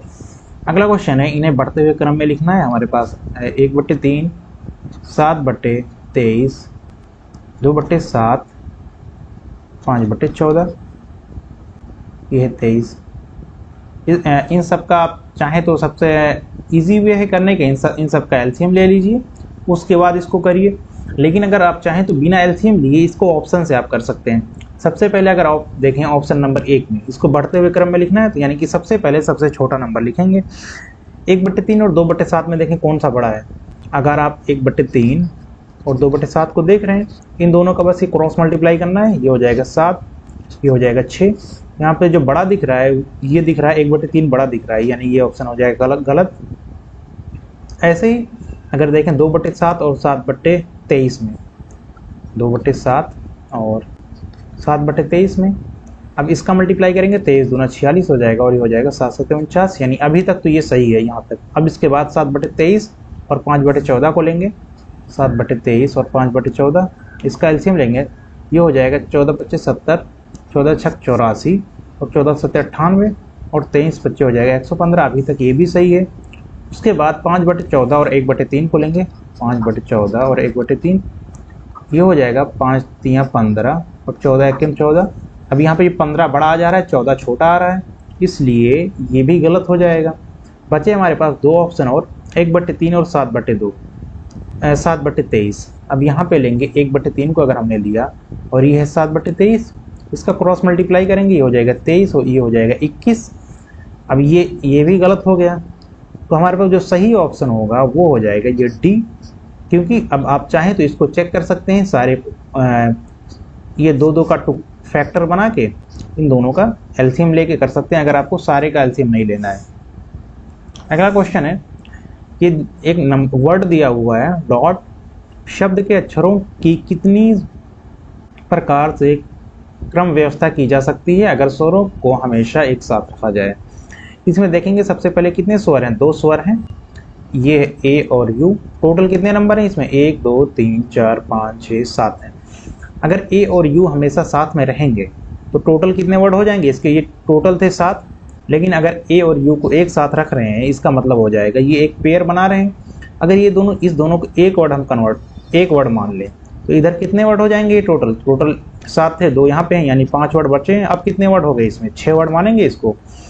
और अगर 6 वर्ड हैं, 6 वर्ड को व्यवस्थित करने के जो टोटल नंबर ऑफ वे होंगे वो ये होंगे, अगर हम ये माने कि पहले स्थान पे अगर ये मान लें कि ये टोटल वर्ड थे DRGHTAU, इनको हमें साथ नहीं रखना है। अगर हम पहले स्थान पर डी को रख दिए, ठीक है, इसको यहाँ पे रखने के कितने तरीके हो सकते हैं, 1 2, टोटल इसमें कितने वर्ड हैं, 6 हैं, 6 तरीके हो सकते हैं। और अगर ऐसे देखें, अब ये वाला स्थान बचा है, यहाँ पे एक वर्ड को हमने तो रख दिया। अब यहाँ पे रखने के लिए कितने वर्ड हमारे पास बचे हैं, 5 बचे हैं, क्योंकि एक ये हो गया, 2 3 4 और इन दोनों को हम साथ में रखना है तो इसको एक वर्ड मानेंगे। तो यहाँ पे 5 वर्ड में से हम कोई भी रख सकते हैं, तो कितने तरीके हो गए इसको करने के, 5 हो गए। ऐसे ही अगर हम इस स्थान की बात करें जो चौथा वाला है, तो 4 वर्ड बचे हैं, चारों को रखने के कितने तरीके हो सकते हैं, 4 हो सकते हैं। ऐसे ही 3 वाले जगह पे 3 वर्ड बचे हैं, 3 तरीके हो सकते हैं। 2 वाली जगह पे 2 बचे हैं, 2 तरीके हो सकते हैं। और इन दोनों ए और यू को एक साथ रखना ही है, इसका एक तरीका है। और दूसरा आप अगर देखें तो ए और यू हैं, इनको एक साथ रखने के कितने तरीके हो सकते हैं। अगर हम देखें ए यू है, इसको यू ए भी लिख सकते हैं, मतलब कि इसको भी 2 तरीके से रख सकते हैं, 2 से मल्टीप्लाई कर देंगे, यही हमारा आंसर हो जाएगा।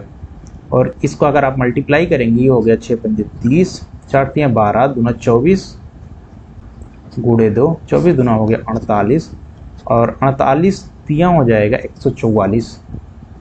ये ऑप्शन डी सही हो जाएगा। अगला क्वेश्चन है, यदि x equal to 2 plus root 3 y equal to 2 minus root 3 तो x square plus y square की वैल्यू बतानी है। यहाँ से हो जाएगा एक्स स्क्वायर क्या हो जाएगा, यहाँ पे इसका स्क्वायर करेंगे हो जाएगा 4 प्लस 3 प्लस ये 2 है, 2 का 2 में मल्टीप्लाई करेंगे 4 रूट 3 हो जाएगा। ये हो गया एक्स स्क्वायर की वैल्यू। ऐसे ही वाई स्क्वायर की वैल्यू अगर आप देखेंगे तो ये हो जाएगा 4 प्लस 3 माइनस 4 रूट 2। इन दोनों को जोड़ना है हमें, ये और ये कट जाएगा, ये हो जाएगा 4 3 7 2 14।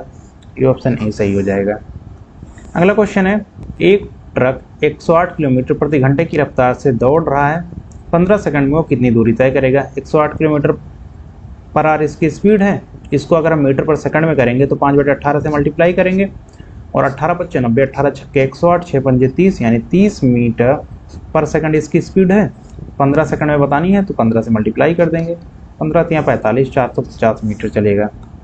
अगला क्वेश्चन है, श्री एक्स और श्री वाई की सालाना आमदनी 9:8 के अनुपात में है और उनके खर्च 5:8 के अनुपात में है। यदि दोनों व्यक्तिगत रूप से 5000 रुपये बचाता है तो श्री वाई का खर्च कितना होगा। अगर हम ये मान लें कि इनके जो खर्च थे उनका अनुपात दिया हुआ है 5 और 4, इसका हम मान लें कि इसका खर्च था 5x, इसका खर्च था 5x और y का खर्च कितना था 4x, और ये बचा कितने रहे 5000 रुपये बचा रहे हैं।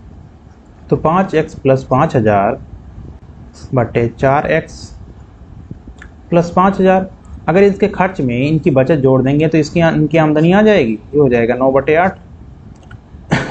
यहाँ से क्रॉस मल्टीप्लाई करके x की वैल्यू निकालेंगे तो ये आ जाएगी हमारे पास 5 × 40 यानी कि 40x प्लस, और ये 5000 था, ये हो जाएगा 40000 इक्वल टू 9 × 4 = 36 x प्लस 9 × 5 = 45000।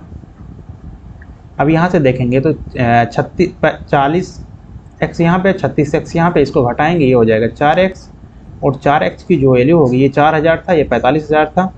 ये 45000 से 4000 माइनस करेंगे, 40000 माइनस करेंगे, ये हो जाएगा 5000।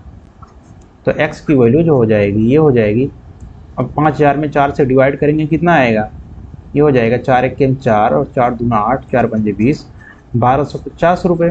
अब x की वैल्यू कितनी होगी 1250। हमें बताना है किसका खर्च बताना है, y का खर्च बताना है। तो y का कितना है 4 है, ये हो जाएगा 1250 × 4, ये है y का खर्च, ये हो जाएगा 12 × 4 = 48 और 4 × 5 = 20 यानी कि 5000 रुपये खर्च हो जाएंगे इसके टोटल। ये ऑप्शन ई सही हो जाएगा। अगर आप देखें तो उससे भी आसान तरीके से कर सकते हैं। यहाँ पे डायरेक्टली 4x की वैल्यू दी हुई है 5000 और इसका खर्च कितना है 4x ही है, यहीं से टिक लगा सकते हैं। अगला क्वेश्चन है, दो संख्याओं का महत्तम समापवर्तक 77 है, संख्याओं का योग 154 है, ऐसी कितनी जोड़ियां संभव हैं। यहाँ पे संख्याएं कितनी हैं, संख्याओं का योग क्या 154 है और महत्तम समापवर्तक कितना है 77 है। अगर हम मान लें कि जो संख्याएं थी उनके बीच जो रेशियो था वो था a और b का, इनके बीच रेशियो कितना था a और b का, तो संख्या कितनी होगी, पहली संख्या हो जाएगी। अगर हम मान लें कि इनका महत्तम समापवर्तक था वो था h था, तो पहली संख्या हो जाएगी ha, दूसरी संख्या हो जाएगी hb, और इन दोनों का जो योग था वो दिया हुआ हमारे पास 154। यहाँ से आ जाएगा ha plus b equal to 154। अब यहाँ से आ जाएगा a प्लस b की वैल्यू आ जाएगी हमारे पास, h से 154 में डिवाइड करेंगे यानी कि h की वैल्यू कितनी दी हुई है यहाँ पे 77, ये आ जाएगा 2। अब a प्लस b ये हो गया 2। अब इसके कितने पेयर हम बना सकते हैं कि a प्लस b आए, एक तो हम बना सकते हैं 0 और 2, लेकिन हमें 0 लेना नहीं है, तो क्या पेयर बनेगा हमारे पास 1 प्लस 1 यानी कि एक ही पेयर बन रहा है और ये ऑप्शन हमारे पास डी सही हो जाएगा। अगला क्वेश्चन अगर आप देखें ये है, एक निश्चित राशि में से 1/3 हिस्सा 3% पर, 1/6 हिस्सा 6% पर और शेष 8% पर निवेश किया जाता है।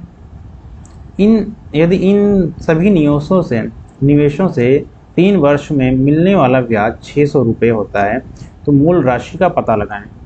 अगर हम ये माने कि मूल राशि हमारे पास जो थी वो थी x, तो x का 1/3 पहली बार में ही दे रहा है, दूसरी बार में दे रहा है x का 1/6 दे रहा है, ठीक है, छठा हिस्सा दे रहा है, और जो शेष कितना बचा अगर हम इसको जोड़ेंगे तो ये हो जाएगा, इसका एलसीएम हो गया 12 3 चौक 12 और 4 1 5, ये हो जाएगा हमारे पास 4x प्लस सॉरी इसका एलसीएम 6 ही है, तो ये हो जाएगा 4x बटे 6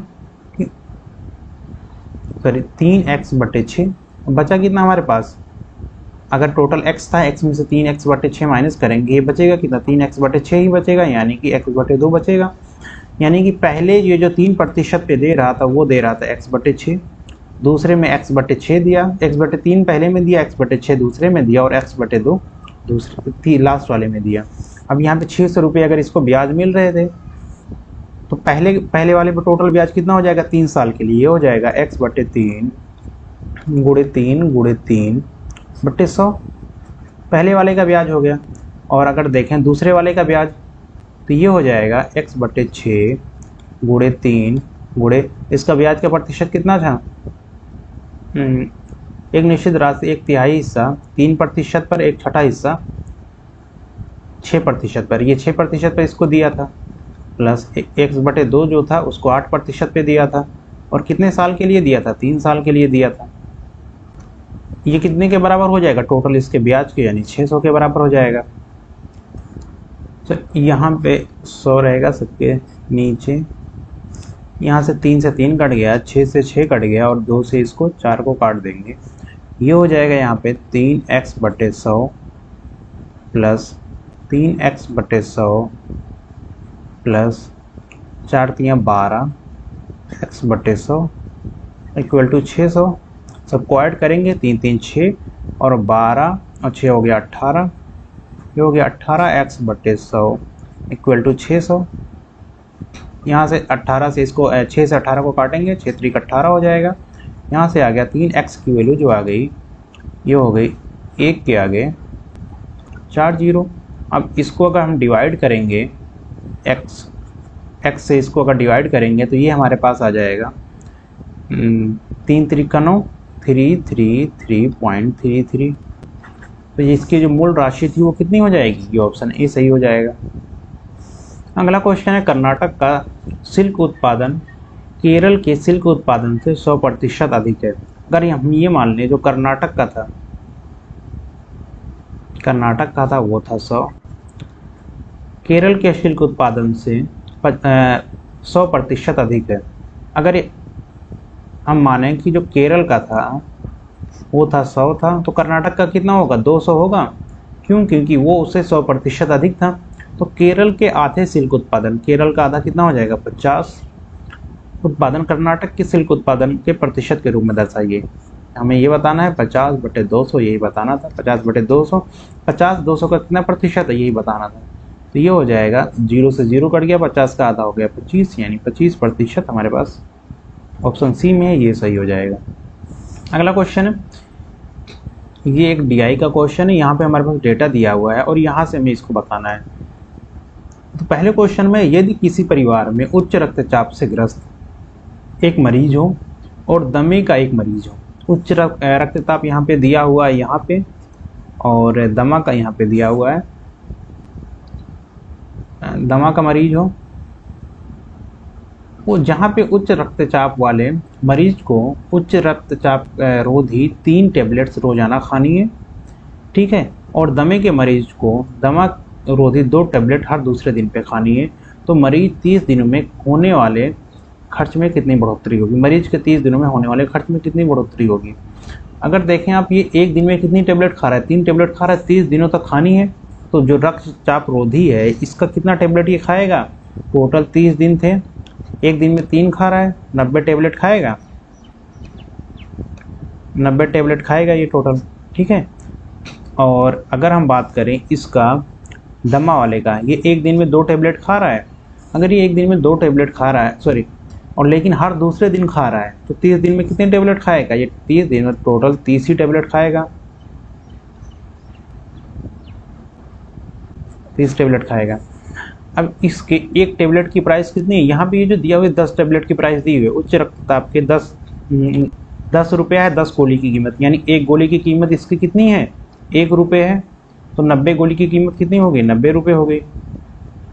और ऐसे ही अगर हम बात करें, ये जो 30 टैबलेट ये दमा वाले का है, 10 टैबलेट की कीमत कितनी है? ₹20 है, तो एक टैबलेट की कीमत कितनी हो जाएगी? ₹2 हो जाएगी। 30 टैबलेट की कीमत हो जाएगी ₹60। टोटल इसकी प्राइस कितनी हो गई? 9 6 15 यानी ₹150। लेकिन हमें ये नहीं बताना, हमें ये बताना है कि तो 2 मरीज होने वाले खर्च में कितनी बढ़ोतरी होगी। तो पहले ये तो मौजूदा था और ये संशोधित मूल्य ही आ गया। अब ये बताना है कि अब पहले संशोधित मूल्य निकालेंगे, फिर ये पता करेंगे इसमें बढ़ोतरी कितने की हुई है। अब पहले के हिसाब से तो खर्च इसका इतना आ रहा है। अगर हम दूसरे कंडीशन के हिसाब से देखें तो यहाँ पे 10 टैबलेट की कीमत कितनी है? ₹12.5 है। तो 90 टैबलेट की जो कीमत होगी वो हो जाएगी 10 टैबलेट की कितनी है? 10 टैबलेट की है ₹12.5। तो ये हो जाएगा 12.5 गुणे 90/10 और ये हो जाएगा 12 9 108 और 108 और 4 112 ₹112.5। और अगर ऐसे हम बात करें इसकी, तो इसकी पहले कितनी थी? ₹20 थी, अब कितनी हो गई? ₹26। 10 टैबलेट की कीमत हमें बताना कितने? 30 टैबलेट की कीमत बतानी है। ये हो जाएगा 26/10 गुणे 30, इसको इससे कैंसिल कर देंगे। ये हो जाएगा 25 3 75 और 3 78, ₹78 हो गया। अब इन दोनों को ऐड कर लेंगे, ये हो जाएगा 0.5 और 8 और 2 10, 7 1 8 1 9 और ये ₹190.5। अब इसको कितने रुपए लग रहे हैं? ₹190.5 लग रहे हैं। पहले कितने लगते थे? 150 लगते थे। तो बढ़ोतरी कितने की हुई? ₹40.5 की बढ़ोतरी हुई। ये ऑप्शन सी सही हो जाएगा। अगला क्वेश्चन देखें, यदि कोई व्यक्ति एक हफ्ते में एंटासिड की 32 टैबलेट खाता है तो 2 साल में होने वाले खर्च में कितने प्रतिशत बढ़ोतरी होगी? अब हम पहले अगर ये पता कर लें कि एक साल में होने वाले खर्च में कितनी बढ़ोतरी होगी। अगर ये पता करें कि एक साल में कितनी टैबलेट खाता है, तो एक साल में कितने हफ्ते होते हैं? 52 हफ्ते होते हैं। और एक हफ्ते में कितनी टैबलेट खा रहा है? 32 टैबलेट खा रहा है। लेकिन हमें अगर प्रतिशत में बताना है तो इसका जो डेली का जो प्रतिशत में वृद्धि होगी, अगर चाहे एक साल का निकाला या एक महीने का, वो प्रतिशत सेम ही रहेगा। तो हमें बस ये पता करना है कि एंटासिड जो है उसकी एक टैबलेट में या 10 टैबलेट में कितने प्रतिशत की बढ़ोतरी हो रही है पहले। तो एंटासिड है पहले ₹1.5 का था, अब 2.5 का हो गया। तो इसमें बढ़ोतरी कितने की हो रही है? अगर ये पहले 1.5 का था, अब हो गया है 2.5 का।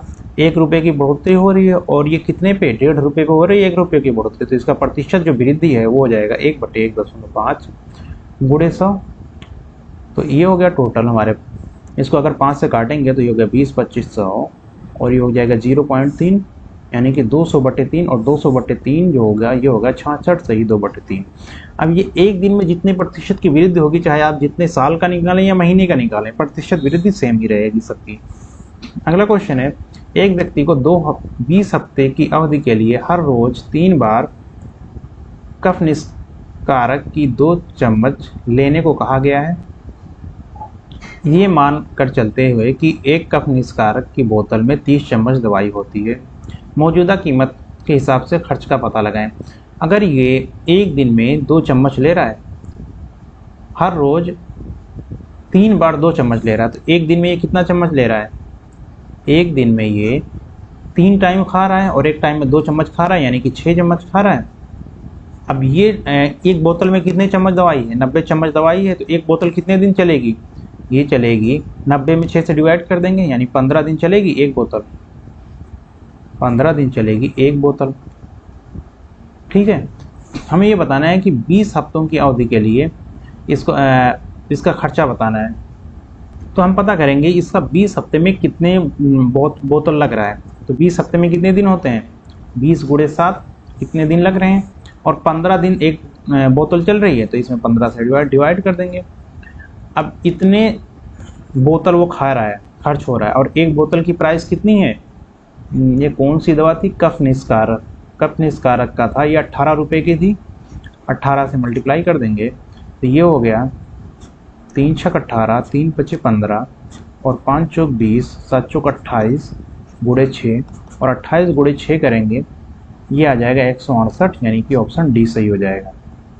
अगला क्वेश्चन है, ये एक समीकरण दिया हुआ है, हमें ये बताना है कि अगर इसके मूल x मूलों का जोड़ है और y मूलों का गुणनफल, यानी अल्फा प्लस बीटा जो है वो है x, और अल्फा प्लस बीटा क्या होता है माइनस बी अपान ए, यानी कि -3/2, और अल्फा गुणे बीटा जो दिया हुआ है ये y है, और अल्फा गुणे बीटा क्या होता है, ये होता है c अपान ए। तो c यहाँ पे क्या है -1 और a क्या है 1/2, ये हो जाएगा 1/2 -1/2 हो जाएगा।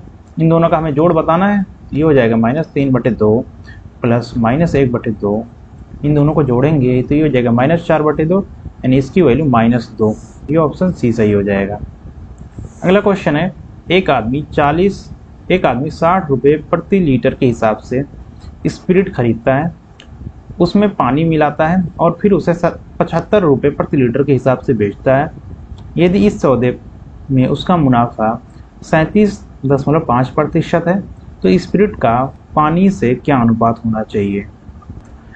उससे पहले हमें ये जानना है कि अगर ये 75 रुपये का बेच रहा है और 37.5% का प्रॉफिट हो रहा है तो ये खरीदे इसकी जो कॉस्ट प्राइस पड़ी होगी वो कितने की पड़ी होगी। अगर इसको 37.5% का प्रॉफिट हो रहा है, 37.5% का मतलब हो जाएगा हमारे पास, इसको हम लिख सकते हैं 75/2, और अगर इसको हम फ्रैक्शन में बदलेंगे तो 1/100 से डिवाइड करेंगे, ये हो गया 25, यहाँ 75 और 25 चौके 100, यानी कि 3/8। 37.5 का मतलब हो गया 3/8। अब यहाँ से अगर ये 75 रुपये का बेच रहा था और इसको 37.5 का प्रॉफिट हो रहा था तो खरीदा कितने का रहा होगा, ये खरीदा रहा होगा 75 डिवाइडेड बाई 8 गुणे 5, इतने का खरीदा रहा होगा। सॉरी, यहाँ पे इसका जो विक्रय मूल्य हो जाएगा, यानी कॉस्ट प्राइस जो पड़ेगी उसकी ये हो जाएगी 75। 8 का था, 8 का ये बेच रहा है, 3 का इसको प्रॉफिट हो रहा है। 8 का था, 3 का प्रॉफिट हो रहा है, यानी बेचा कितने का, 11 का बेच रहा है, तो 11 की वैल्यू हो जाएगी 75। तो हमें 8 की वैल्यू बतानी है, यानी ये इसका हो गया जितने का पड़ रहा है, यानी कि कॉस्ट प्राइस। ये हो गया 600 रुपये का था, ये बेच कितने का रहा है 75 गुणे 8/11, ये इसकी कॉस्ट प्राइस है। ठीक है, अब हम देखें अगर जो स्पिरिट है उसका मूल्य, उसमें जो पानी मिला रहा है उसका मूल्य कितना होगा, वो 0 रुपये होगा। जो स्पिरिट का मूल्य था वो था 60 रुपये, पानी का मूल्य हो गया 0, और जब उसको मिलाया तो उसका जो मिलाने पे उसका जो मूल्य था वो इतना रुपये था। अगर हम इसको एलिगेशन से निकालेंगे तो इसका रेशियो आ जाएगा। एलिगेशन से निकालने के लिए क्या करेंगे कि 11 है, 11 को हटाने के लिए 11 से हम इन सब में मल्टीप्लाई कर देंगे, तो हमारे पास ये बन जाएगा 11 छक्के 66, 6 से और ये 0, और 75 में 8 से मल्टीप्लाई करेंगे तो ये हो जाएगा हमारे पास 600। इसका इससे माइनस करेंगे, ये हो गया 600, और 660 से 600 माइनस करेंगे 60 हो गया, 0 से 0 कट गया और 6 से 60 कट जाएगा, ये आ गया 10:1, यानी 10 और 1 के अनुपात में मिलाएंगे तो हमारे पास इसको 75 का बेचने पे इसको इतने का फ़ायदा हो जाएगा। अगला क्वेश्चन है, यदि a गुणे b पे पावर 1/3 बराबर 5 तो निम्नलिखित में से कौन सा a प्लस b नहीं है। अगर यहाँ पे कह रहा है कि a गुणे b पे पावर 1/3 बराबर 5, यानी यहाँ से देखें तो a गुणे b की वैल्यू कितनी आएगी, 5 का क्यूब करेंगे यानी 125 आएगी। तो a और b की पॉसिबल वैल्यू क्या हो सकती है, 25 गुणे 5, दूसरी हो सकती है 125 गुणे 1, और कोई वैल्यू नहीं हो सकती है। 125 गुणे 5 करेंगे तो इन दोनों का योग कितना होगा, a प्लस b का 30 हो जाएगा। 125 गुणे 1 करेंगे तो इसका योग हो जाएगा 126, कौन नहीं होगा, ये सी नहीं होगा। अगला क्वेश्चन है, 6 सेंटीमीटर व्यास वाले धातु की एक गोलाकार गेंद को पिघलाकर 3 गोलाकार गेंदों में ढाला जाता है, तो नई गेंदों में 2 का व्यास 3 सेंटीमीटर 4 सेंटीमीटर है, तीसरी गेंद का व्यास का पता लगाएं। यहाँ पे अगर देखें तो जो पहली गेंद है उसको 3 गेंद में बनाया गया, तो तीनों का आयतन होगा वो बराबर होगा, ये हो जाएगा 4/3 पाई पहली गेंद का आयतन। अगर इसमें व्यास है तो अगर हम सारे में व्यास लेंगे कोई दिक्कत नहीं, उसको हमें त्रिज्या करने की ज़रूरत नहीं, क्योंकि वो यहाँ से नीचे 2 करेंगे सब में कट जाएगा। ये हो गया 6 गुणे 6 गुणे 6 इक्वल टू 4/3, और 4/3 भी हम दोनों साइड से कैंसिल कर सकते हैं। तो हमारे पास इसको करने का शॉर्ट ट्रिक ये हो गया, ये होना चाहिए 6 गुणे 6 गुणे 6 इक्वल टू 3 गुणे 3 गुणे 3 प्लस 4 गुणे 4 गुणे 4 प्लस यहाँ पे इसके व्यास को अगर हम d मान लें तो ये हो जाएगा d का क्यूब। ये 6 गुणे 6 गुणे 6 कितना होगा 216 हो गया। ये हो गया 27, ये हो गया 64। इसको अगर आप ऐड करेंगे तो ये हो जाएगा 27 और 64 कितना हो जाएगा 7 4 11 और 6 2 8 और 1 9। इसको इससे माइनस करेंगे हो गया 5 और 21 में से 5 गया 21 में से अगर 9 जाएगा ये कितना बचेगा 12 यानी 125। तो d की वैल्यू कितनी होगी d क्यूब की वैल्यू 125 यानी d की वैल्यू हो जाएगी 5। तो इसका व्यास कितना हो जाएगा 5 सेंटीमीटर। ये ऑप्शन ए सही हो जाएगा। अगला क्वेश्चन है प्रत्येक कमीज की लागत 1000 रुपये है, उसे 2000 रुपये में बेचा गया। 13 कमीज के सौदे में मुनाफे का प्रतिशत ज्ञात करें। 1000 का था 2000 का बेचा गया, प्रॉफिट कितने का हो रहा है 1000 का हो रहा है। तो 1000 बट्टे 1000 गुणे 1000 गुणे 100, तो इसका प्रॉफिट जो परसेंटेज है वो हो गया 100%। अब चाहे एक कमीज बेचे चाहे 13 बेचे चाहे 100 बेचे, इसका प्रतिशत होगा वो सेम ही रहेगा। अगला क्वेश्चन है x बराबर 1 प्लस रूट 2 y बराबर 1 माइनस रूट 2। तो x पे पावर माइनस 2 प्लस y पे पावर माइनस 2, यानी हमें बताना 1 बटे एक्स स्क्वायर प्लस 1 बटे वाई स्क्वायर। इसका एलसीएम ले लेंगे तो ये हो जाएगा x square plus y square बटे एक्स स्क्वायर वाई स्क्वायर। ये वैल्यू हमें बतानी, ठीक है। अगर इसको हम देखें यहाँ पे तो x की वैल्यू ये है, y की वैल्यू है, तो x स्क्वायर की वैल्यू क्या हो जाएगी यहाँ से x स्क्वायर की वैल्यू हो जाएगी 3 प्लस 2 रूट 2। ये हो गया x स्क्वायर और y स्क्वायर क्या हो जाएगा 3 माइनस 2 रूट 2, ठीक है। और ऐसे ही x गुणे y की वैल्यू क्या हो जाएगी, x गुणे y का अगर हम मल्टीप्लाई करेंगे तो ये हो जाएगा 1 माइनस 2 यानी कि -1। और इसकी वैल्यू अगर हम इसमें पुट करेंगे तो x square plus y square के ये दोनों जोड़ेंगे 6 आ जाएगा। और एक्स स्क्वायर वाई स्क्वायर का दोनों का मल्टीप्लाई है तो -1 का स्क्वायर क्या हो जाएगा 1 हो जाएगा, यानी इसकी वैल्यू हो जाएगी सी। अगला क्वेश्चन है मेरे सफ़र की शुरुआती हिस्सा मैंने 40 किलोमीटर प्रति घंटे की रफ्तार से, दूसरा हिस्सा 60 किलोमीटर प्रति घंटे की रफ्तार से तय किया। 240 किलोमीटर की दूरी 5 घंटे में तय की। मेरे सफ़र का शुरुआती हिस्सा कितने समय का था। अगर आप यहाँ पे देखें तो यहाँ पे स्पीड दी हुई है, पहले ये 40 की स्पीड इसकी थी, दूसरे हिस्से में 60 की थी। और अगर इसको टोटल देखें तो इसको कितना टाइम लगा 240 किलोमीटर जाने में 5 घंटा लगा, यानी इसकी एवरेज स्पीड क्या हो जाएगी 240/5 हो जाएगी। फिर से इस पर हम एलिगेशन लगा देंगे, इनके टाइम का हमें रेशियो निकल जाएगा। 5 से इसमें मल्टीप्लाई करेंगे, इसमें 5 से मल्टीप्लाई करेंगे, यहाँ से 5 खत्म हो जाएगा। तो ये हो गया हमारे पास 5 चौक 20 200, 5 छक 30 300 और 240, ये हो गया 60। इसको माइनस करेंगे और ये हो जाएगा 40। इनका अनुपात कितने का आ गया 3:2 का। तो अब इसका टोटल कितने घंटे लग रहे हैं 5 घंटे, यानी पहले हिस्से में इसको 3 घंटा लगेगा और दूसरे में कितना घंटा लगेगा 2 घंटा। तो शुरुआती हिस्से में कितना घंटा लगेगा 3 घंटा, ये 3 सही हो जाएगा। अगला क्वेश्चन देखें, ये है 40 लड़कों ने समविष्ट की स्कूल बस सैर के लिए निकली। 40 लड़कों की औसत आयु 8 वर्ष थी। अगर शिक्षक को शामिल कर लिया गया तो औसत 1 वर्ष बढ़ गई। शिक्षक की आयु बताना है हमें। अगर ये 40 बच्चे थे, इनकी आयु कितनी थी 8 वर्ष थी। 40 की आयु, सबकी आयु कितनी थी 8 वर्ष थी। लेकिन अगर इसमें एक और को शामिल कर लिया गया तो औसत आयु कितनी बढ़ गई 1 बढ़ गई। ये जो 1 बढ़ेगी टोटल इसमें अब कितने लोग हो गए 41 लोग हो गए। अब 41 की आयु 1 बढ़ेगी, यानी टोटल कितनी आयु में वृद्धि हुई 41 वर्ष वृद्धि हुई।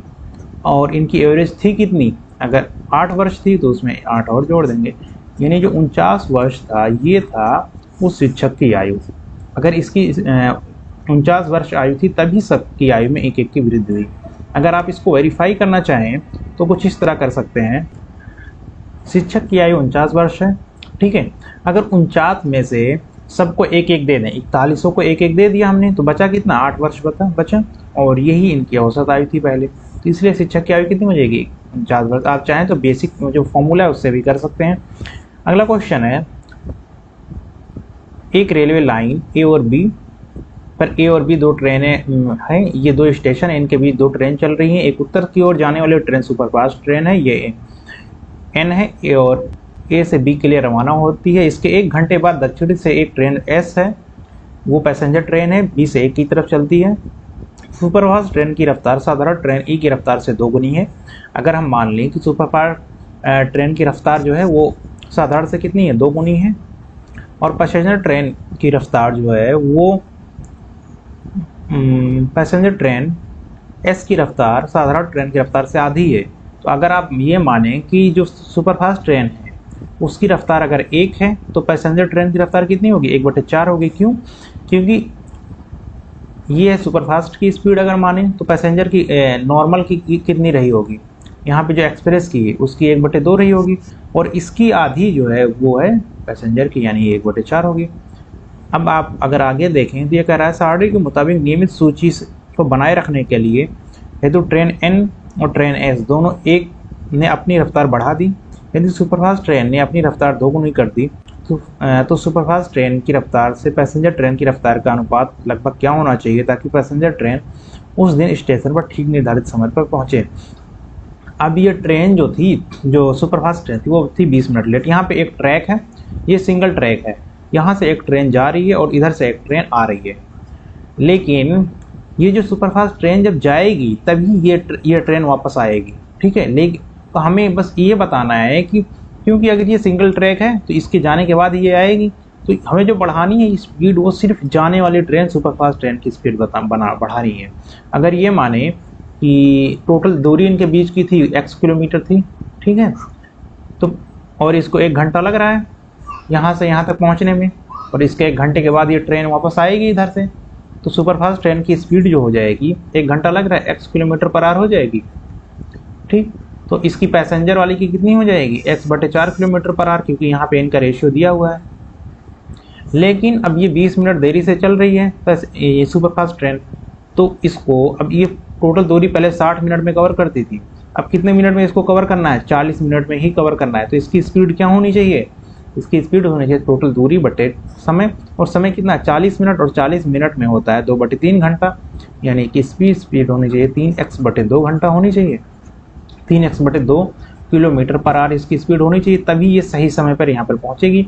और जब ये यहाँ पे पहुँच जाएगी तो ये जो पैसेंजर ट्रेन है ये नॉर्मल स्पीड से अपने जा सकती है। इनका रेशियो हमें बताना है, तो इनका रेशियो हो जाएगा 3x/2, और इसकी स्पीड इसका था x/4। आप अगर यहाँ से x को कैंसिल कर देंगे, हो गया 3/2 गुणे 4, 2 से 2 कट गया, 6/1, और 6 का अनुपात आ जाएगा, 6 का अनुपात ये डी में है, यही सही हो जाएगा। अगला क्वेश्चन है, वर्ष 2017 का कैलेंडर कब दोहराया जाएगा। अगर आपको ये जानना है कि कैलेंडर रिपीटेशन कब होगा, तो आप सबसे पहले ये देखेंगे इसका ये जो वर्ष है इन दोनों को पकड़ेंगे, इसको 4 से डिवाइड करेंगे। अगर हमारे पास जो रिमाइंडर है वो 0 आ रहा है, रिमाइंडर का मतलब होगा शेषफल, अगर शेषफल 0 आ रहा है तो 28 वर्ष बाद होगा, ठीक है। अगर इसका शेषफल 1 आ रहा है, अगर इसका शेषफल अगर इसका शेषफल जो है वो 1 आ रहा है तो ये जो होगा ये 6 वर्ष बाद रिपीट होगा, और अगर इसका शेषफल जो है वो 2 या 3 आ रहा है तो ये जो होगा ये 11 वर्ष बाद रिपीट होगा। 7 में 4 से डिवाइड करेंगे, ये कितना आएगा शेषफल, 3 आएगा, 3 आएगा तो 11 वर्ष बाद होगा, तो 7 में 11 जोड़ देंगे, ये 2018, यानी 2018 के में ये रिपीट होगा। अगर आपको ये वीडियो पसंद आई हो तो वीडियो को ज़रूर लाइक करें और अपने दोस्तों के साथ शेयर करें। Thank you so much for watching this video.